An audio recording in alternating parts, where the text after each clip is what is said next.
வணக்க நண்பர்களே, புது தமிழை நம்ம சிலபஸ் படி பார்த்துட்ருக்கோம். அதாவது புதிய புத்தகம், பழைய புத்தகம், புத்தகத்தில் இல்லாத மிக முக்கியமான தகவல்கள், டிஎன்பிசி ப்ரீவியஸ் இயர் கொஸ்டின், இது அனைத்தையுமே கவர் பண்ணி நம்ம புது தமிழை சிலபஸ் படி பார்த்துட்ருக்கோம். இந்த வீடியோவில் இலக்கியத்தில் ஐம்பெருங்காப்பியம் என்ற பகுதியில் இடம்பெற்றுள்ள மணிமேகலை என்ற டாப்பிக்கை தான் நம்ம பார்க்க போகிறோம். இந்த வீடியோவை நீங்கள் முழுமையாக பார்த்த பிறகோ அல்லது இந்த நோட்ஸை நீங்கள் முழுமையாக படித்த பிறகோ மணிமேகலையிலிருந்து எந்த கேள்வி கேட்டாலும் உங்களால் ஆன்சர் பண்ண முடியும். ஏன்னா நாங்கள் சொன்ன அதே ப்ரொசீஜரில் தான் இந்த நோட்ஸை ரெடி பண்ணியிருக்கோம். புதிய புத்தகம், பழைய புத்தகம், புத்தகத்தில் இல்லாத மிக முக்கியமான தகவல்கள் அனைத்தையுமே தொகுத்து தான் நான் இந்த நோட்ஸை ரெடி பண்ணியிருக்கோம். இதனுடைய டிஎன்பிசி கொஸ்டினை மட்டும் நம்ம இன்னொரு வீடியோவில் பார்க்கலாம். ஏன்னா ஐம்பெருங்காப்பியத்தில் இடம்பெற்றுள்ள அனைத்து நூல்கள் பற்றிய டிஎன்பிசி கொஸ்டின் நம்ம சேர்த்து ஒரே வீடியோவாக பார்க்கலாம்.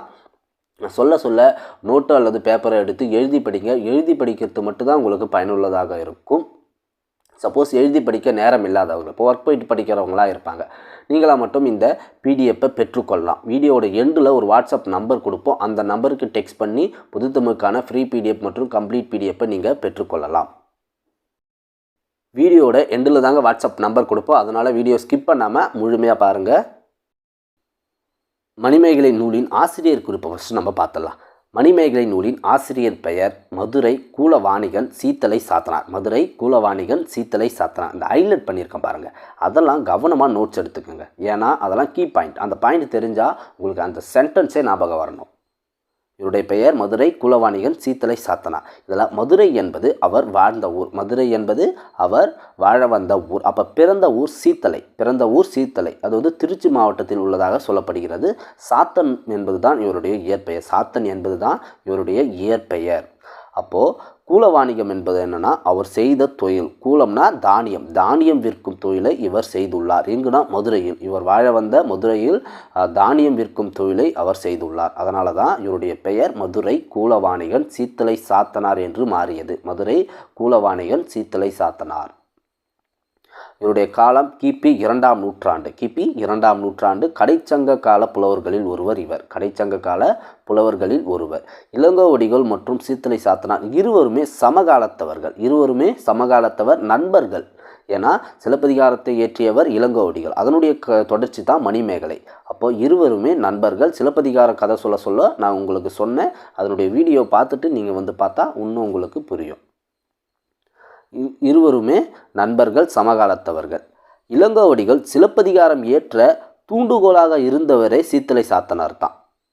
இளங்கோவடிகள் சிலப்பதிகாரம் எழுத காரணமாக இருந்தவர் யார்? சீத்தலை சாத்தனார். ஏன்னா சீத்தலை சாத்தனார் தான் இந்த முழு கதையுமே இளங்கோவடிகளுக்கு சொல்வார். அவர் அதை கேட்டு தான் சிலப்பதிகாரத்தையே ஏற்றினார். இளங்கோவடிகள் சிலப்பதிகாரம் ஏற்றுவதற்கு சீத்தலை சாத்தனார் தான் முக்கிய காரணம். இளங்கோவடிகள் சீத்தலை சாத்தனாரை தண்டமிழ் ஆசான் சாத்தான் நன்னூர் புலவன் என்று புகழ்ந்துள்ளார். தண்டமிழ் ஆசான் சாத்தான் நன்னூர் புலவன் என்று புகழ்ந்துள்ளார். யார் புகழ்ந்தார்னா இளங்கோவடிகள். யாரை புகழ்ந்தார்னா சீத்தலை சாத்தனாரை. அடுத்து நூல் குறிப்பு பார்த்தலாம். இந்நூல் பௌத்த சமயத்தை சார்ந்துள்ளது. மணிமேகலை காப்பியம் முழுக்க பௌத்த சமயத்தை சார்ந்த நூல். இதனுடைய காலம் கிபி 2ஆம் நூற்றாண்டு. காப்பியத்தில் உள்ள மொத்த அடிகள், மணிமேகலையில் உள்ள மொத்த அடிகள் 4755 அடிகள். 4755 அடிகள். காப்பியத்தில் உள்ள காதைகள் 30 காதைகள். மணிமேகலை காப்பியத்தில் உள்ள காதைகள் 30 காதைகள். முதல் காதையின் பெயர் விழாவரை காதை. கடைசி காதையின் பெயர் பௌத்திரம் நோற்ற காதை. மணிமேகலை காப்பியம் நிலைமண்டில் ஆசிரியர்பா வகையை சார்ந்தது. ஆனால் 27வது காதையான சமய கணக்கர் திறம் கேட்ட காதை இணைக்குரல் ஆசிரியர்பால் ஆனது. 27வது காதை இணைக்குரல் ஆசிரியர்பால் ஆனது. காப்பியத்தை சீத்தலை சாத்தனார் யார் முன் அரங்கேற்றம் செய்தார்னா இளங்கோவடிகள் முன் அரங்கேற்றம் செய்துள்ளார். சீத்தலை சாத்தனார் மணிமேகலை காப்பியத்தை இளங்கோவடிகள் முன் அரங்கேற்றம் செய்தார். அடுத்த பாயிண்ட் பாருங்கள். காப்பியத் தலைவி பெயரில் அமைந்த முதல் காப்பியம். காப்பியத் தலைவியின் பெயரில் அமைந்த முதல் காப்பியம் மணிமேகலை காப்பியம் தான். மிக முக்கியமான ஒரு பாயிண்ட் இது. அடுத்து இரட்டை காப்பியம்னா சிலப்பதிகாரம், மணிமேகலை. இந்த 2 காப்பியத்தில் கிளை காதைகள் மிகுந்த நூல் மணிமேகலை. இந்த மணிமேகலை காப்பியத்துக்குள்ள நிறைய சின்ன கிளை கதைகள் உண்டு. அதே போல் பிறமொழி சொற்களை மிகுதியாக பயன்படுத்திய நூல் மணிமேகலை. பிறமொழி சொற்களை மிகுதியாக பயன்படுத்தப்பட்ட நூல் மணிமேகலை. அடுத்த பாயிண்ட் பாருங்கள். சமய பூசலுக்கு வித்திட்ட நூல் மணிமேகலை. சமய பூசலுக்கு வித்திட்ட நூல் இந்த மணிமேகலை. மணிமேகலை நூலின் வேறு பெயர்கள் பாருங்கள். மணிமேகலை நூலின் வேறு மணிமேகலை துறவு என்று இது அழைக்கப்படுகிறது. மணிமேகலை துறவு. முதல் சமய காப்பியம் இந்த மணிமேகலை. இது எந்த சமயத்தை சார்ந்த நூல்னா பௌத்த சமயத்தை சார்ந்த நூல். முதல் சமய காப்பியம். அறக்கருத்துக்களை கூறுகின்ற காப்பியம். சீர்திருத்த காப்பியம். குறிக்கோள் காப்பியம். புரட்சி காப்பியம். பசிப்பினி மருத்துவ காப்பியம். துறவு காப்பியம். பசு போற்றும் காப்பியம். இதெல்லாம் மணிமேகலை நூலின் வேறு பெயர்கள். கண்டிப்பாக இதில் கொஸ்டின் நம்ம எதிர்பார்க்கலாம். மணிமேகலை துறவு, முதல் சமய காப்பியம், அறக்காப்பியம், சீர்திருத்த காப்பியம், குறிக்கோள் காப்பியம், புரட்சி காப்பியம். ஏன்னா பெண்ணை மையமாக வைத்து எழுதப்பட்டது தான் இந்த மணிமேகலை நூல். அதனால் இது புரட்சி காப்பியம் என்றும் அழைக்கப்படுகிறது. பசிப்பினி மருத்துவ காப்பியம். இது மிக முக்கியமான ஒரு பாயிண்ட். பசிப்பினி மருத்துவ காப்பியம், துறவு காப்பியம், பசு போற்று காப்பியம். இதெல்லாமே மணிமேகலையின் வேறு பெயர்கள். சிலப்பதிகார நூலின் இறுதியில் மணிமேகலை மேல் உரைப்பொருள் முற்றிய சிலப்பதிகாரம் முற்றும் என கூறப்படுவதால் சிலப்பதிகாரத்தின் தொடர்ச்சியாகவே இந்நூல் அமைந்துள்ளது. சிலப்பதிகாரத்தின் தொடர்ச்சியாகவே மணிமேகலை அமைந்துள்ளது. அதனால தான் சிலப்பதிகாரத்தையும் மணிமேகலையும் இரட்டை காப்பியங்கள் என்று கூறுவர். மணிமேகலை காப்பியத்தை முதலில் பதிப்பித்தவர், இந்நூலை முதலில் பதிப்பித்தவர் யார்னா மு சண்முகம் பிள்ளை. மணிமேகலை காப்பியத்தை பற்றி வ.ஆ.ப. மாணிக்கம் இவ்வாறு கூறுகிறார். பரந்தை ஒழிப்பு, மது ஒழிப்பு, சிறை ஒழிப்பு, சாதி ஒழிப்பு. பரந்தை ஒழிப்பு, மது ஒழிப்பு, சிறை ஒழிப்பு, சாதி ஒழிப்பு என்று எண்ணிய சமூக சீர்திருத்தங்களின் களஞ்சியம் மணிமேகலை காப்பியம். சீர்திருத்தங்களின் களஞ்சியமே மணிமேகலை காப்பியம் என்று வ.ஆ.ப. மாணிக்கம் கூறுகிறார். தொல்காப்பியர் கூறிய 8 அணிகளுடன் மடக்கணி, சிலேடையணி இரண்டையும் பயன்படுத்திய முதல் காப்பியம் மணிமேகலை.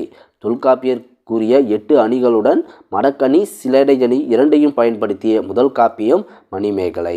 திருவள்ளுவரை பொய்யின் புலவன் எனவும் திருக்குறளை பொருளுரை என்றும் முதலில் கூறிய காப்பியமும் மணிமேகலை தான். திருவள்ளுவரை பொய்யில் புலவன் எனவும் திருக்குறளை பொருளுரை என்றும் முதலில் கூறிய காப்பியம் மணிமேகலை. இதுவரை நம்ம பார்த்ததை ஒரு டைம் ரிவிஷன் பண்ணிடலாம்.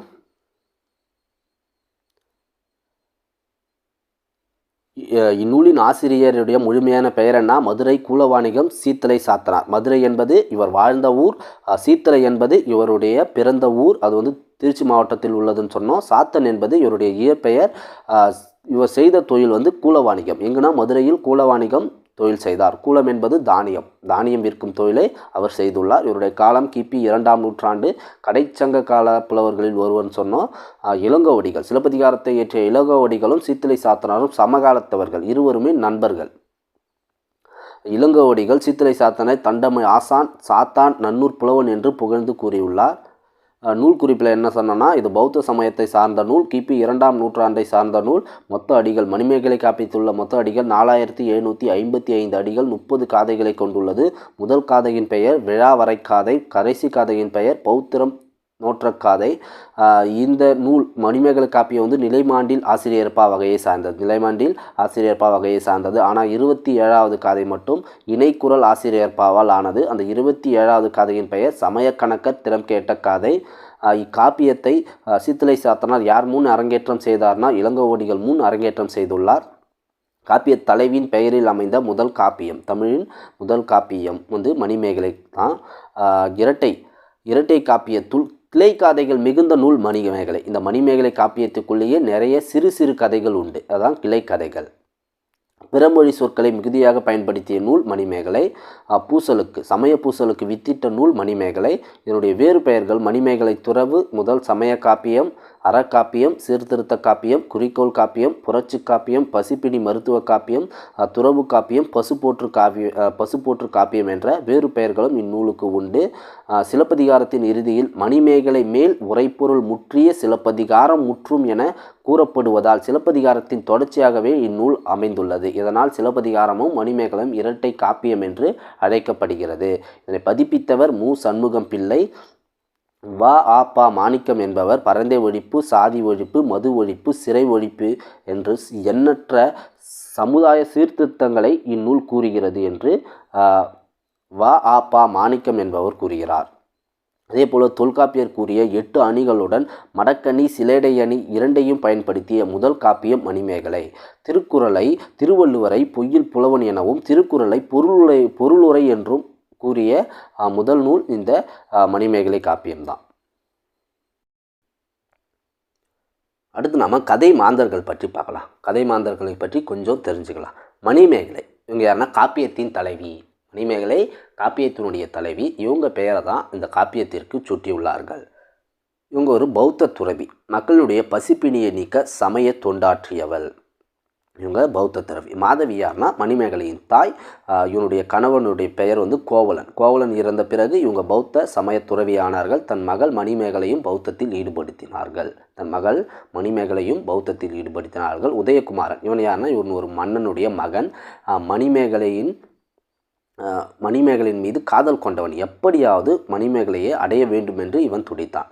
சித்ராபதி இவங்க யாருன்னா மாதவியின் தாய். அப்போ மணிமேகலைக்கு இவங்க பாட்டி. மணிமேகலையை மன்னன் மகன் அதாவது உதயகுமாரனோடு இணைத்து வைக்க இந்த சித்ராபதி முயன்றாள். மணிமேகலையுடைய பாட்டி முயன்றாள். ஏன்னா இவங்களும் துறவரம் மேற்கொள்ள போயிடுவாங்களையோ, மணிமேகலையும் துறவரம் போயிடுவாங்களேன்னு சொல்லிட்டு பயந்து அவங்க பாட்டி மன்னனுடன் இணைத்து வைக்க முயன்றாள். மணிமேகலா தெய்வம். மணிப்பல்லவம் எனும் தீவில் வாழும் ஒரு தெய்வம்.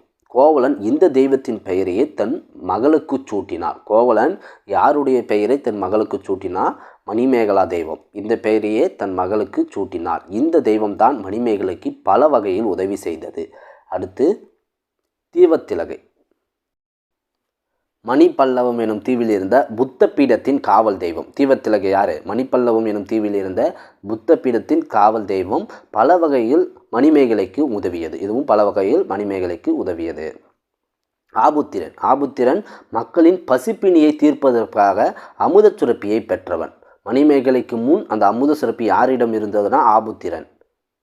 பிறகு அதை ஒரு பொய்கையில் விட்டு சென்றார். பொய்கைனா குளம். பிறகு அதை ஒரு குளத்தில் விட்டு சென்றார். அது பின்னர் மணிமேகலையின் கைக்கு வந்தது. ஆபுத்திரன் கையில் இருந்த அமுத சுரப்பி தான் பின்னர் மணிமேகலையின் கைக்கு வந்தது.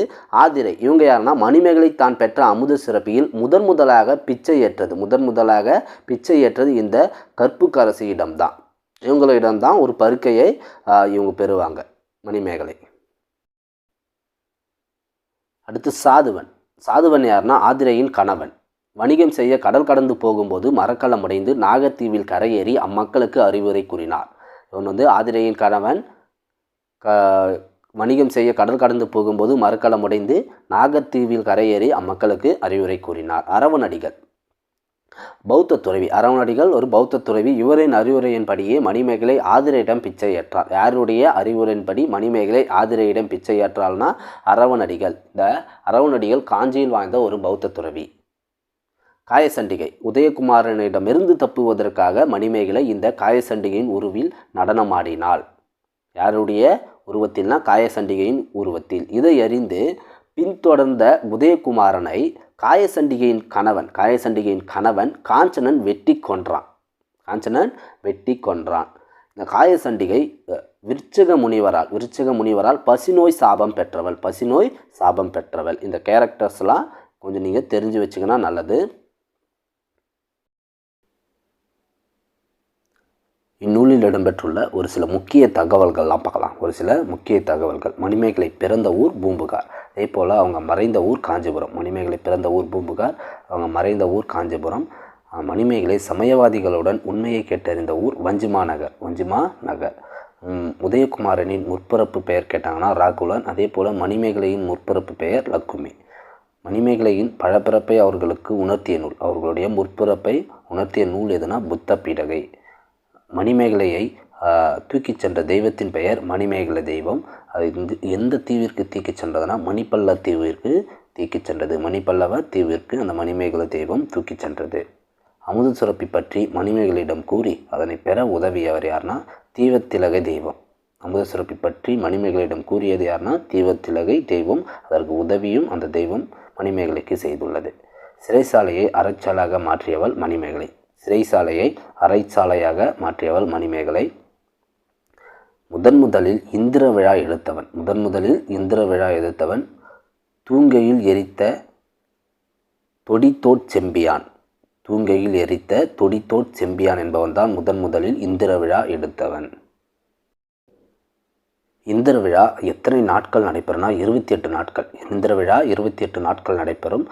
இந்த இந்திர விழா எதற்கோசம் நடத்தப்படும்னா மழை வேண்டி இந்திர விழா நடத்தப்படும். பூம்புகாரில் இந்திர விழா நடைபெற்றதாக சிலப்பதிகாரமும் கூறுகிறது, மணிமேகலையும் கூறுகிறது. இந்த 2 நூலுமே பூம்புகாரில் இந்திர விழா நடைபெற்றதாக கூறுகிறது. புத்தரின் காலில் 1000 சக்கர ரேகைகள் உள்ளன என மணிமேகலை நூல் கூறுகிறது. புத்தரின் காலில் 1000 சக்கர ரேகைகள் உண்டு என்று எந்த நூல் கூறுகிறதுன்னு கேட்டாங்கன்னா அது மணிமேகலை தான். மணிமேகலையில் ஆபுத்திர நாடு அடைந்த கதை 24வது கதையாக உள்ளது. மணிமேகலை ஆபுத்திர நாடு அடைந்த கதை 24வது கதையாக உள்ளது. மணிமேகலை 10 குற்றங்களை பற்றி கூறுகிறது. அதே போல் சரிந்த குடலை புத்த துறவியை சரி செய்த செய்தியையும் மணிமேகலை கூறுகிறது. ஐம்பெருங்குழுவினை பற்றி மணிமேகலை நூல் கூறுகிறது. அந்த ஐம்பெருங்குழுவில் உள்ளவர்கள் பாருங்கள்: அமைச்சர், சடங்கு செய்விப்பர், படைத்தலைவர், தூதர், சாரணர். இந்த 5 ஐம்பெருங்குழுவில் இருந்தார்கள். இந்த ஐம்பெருங்குழுவை பற்றி மணிமேகலை நூல் கூறுகிறது. அதே போல் என்பேராயம் பற்றியும் இந்த மணிமேகலை நூல் கூறுகிறது. இந்த என்பேராய குழுவில் உள்ளவர்கள் யாரான்னு பாருங்கள்: கரணத்தியலவர் அப்படின்னா கணக்கு எழுதுபவர், கரணத்தியலவர், கர்ம விதிகள், புரோகிதர், கனக சுற்றம் அதாவது பொருட்காப்பாளர், கனக சுற்றம்னா பொருட்காப்பாளர், கடை காப்பாளர் அதாவது வாயிற் காப்பாளர், நகரமாந்தர்னா மக்கள் சார்பாளர், படைத்தலைவர், யானை வீரர், இவளி மறவர் அதாவது குதிரை வீரர், இவளி மறவர்னா குதிரை வீரர். இந்த 7 பேர்களை பற்றியும் இந்த மணிமேகலை நூல் கூறுகிறது. அவ்வளோதான் நண்பர்களே. மணிமேகலை நூலை பற்றி புத்தகத்தில் இடம்பெற்றுள்ள அனைத்து தகவலையும் பார்த்துட்டோம். அதே போல் புத்தகத்தில் இடம்பெறாத ஒரு சில முக்கியமான தகவலையும் நம்ம பார்த்துள்ளோம். அடுத்த பதிவில் நாம் பாடல் வரிகள், பள்ளி புத்தகத்தில் இடம்பெற்றுள்ள மணிமேகலை பாடல் வரிகள், செய்யுள் பாடல்களை பற்றி நம்ம அடுத்த பதிவில் பார்க்கலாம். இந்த மணிமேகலை நூல் பற்றிய பிடிஎஃப் பெறுவதற்கான வாட்ஸ்அப் நம்பர் நான் உங்களுக்கு கொடுக்குறோம். இங்கே பாருங்கள், இங்கே ஒரு வாட்ஸ்அப் நம்பர் கொடுத்துருங்க பாருங்கள்: 7395984198 7395984198. இந்த வாட்ஸ்அப் நம்பருக்கு நீங்கள் டெக்ஸ்ட் பண்ணுங்கள். பொதுத்தமிழ் பிடிஎஃப்னு டெக்ஸ்ட் பண்ணுங்கள். டெக்ஸ்ட் பண்ண உடனேயே உங்களுக்கு ஒரு டிரைவ் லிங்க் சென்ட் பண்ணுவோம். அதில் பொதுத்தமிழுக்கான ஃப்ரீ பிடிஎஃப் மற்றும் கம்ப்ளீட் பிடிஎஃப்க்கான டீட்டெயில்ஸ் உங்களுக்கு வந்திருக்கும். அதை ஓப்பன் பண்ணி முழுமையாக படித்து பாருங்கள். கண்டிப்பாக உங்களுக்கு பயனுள்ளதாக இருக்கும். டெக்ஸ்ட் பண்ணதுக்கு முன்னாடி எங்களுக்காக ஒரு சின்ன விஷயம் பண்ணிவிடுங்க. இந்த வீடியோ பற்றிய உங்களுடைய கருத்தை கமெண்டில் சொல்லுங்கள். வீடியோக்கு ஒரு லைக் பண்ணிவிடுங்க. அவ்வளோதான் நண்பர்களே, நன்றி. அடுத்த பதிவில் நம்ம பார்க்கலாம்.